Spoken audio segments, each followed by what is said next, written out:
Whispers from the Brighter World, beloved Master, revered Babuji Maharaj, Friday, September 21st, 2001, 8 am.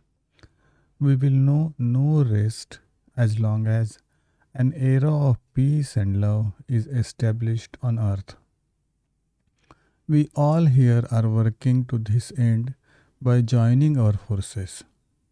Some highly advanced humans are also acting for this noble cause.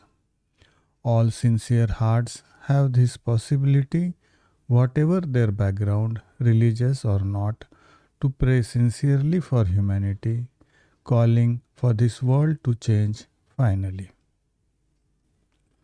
May more serene times come soon, when universal harmony will prevail on this earth. Such is our best wish.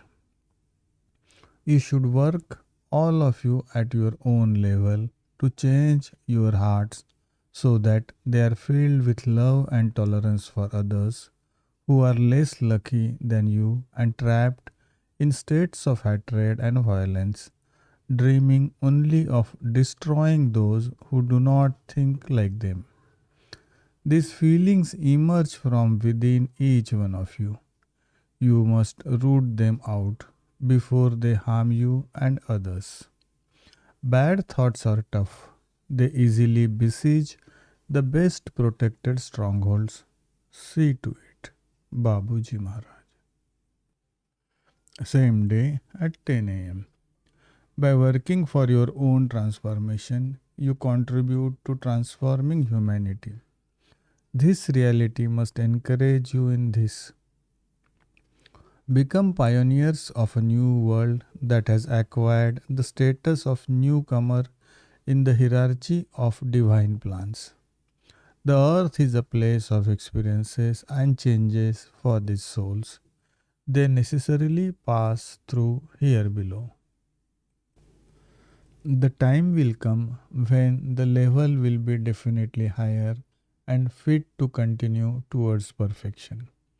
The goal of every soul in search, irrespective of whether it is aware of this condition, this long path bears fruit more or less painfully according to the circumstances, but finally redeeming.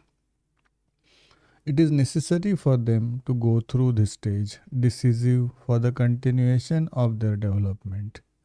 How many times will they have to come back?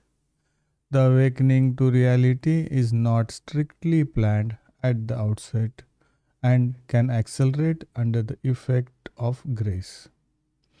The ways of God and His laws remain unforeseeable and effective in the utmost secrecy. His great mercy can achieve it all. It, that is mercy, cannot be easily valued by men because it does not necessarily answer their requests. Babuji Maharaj.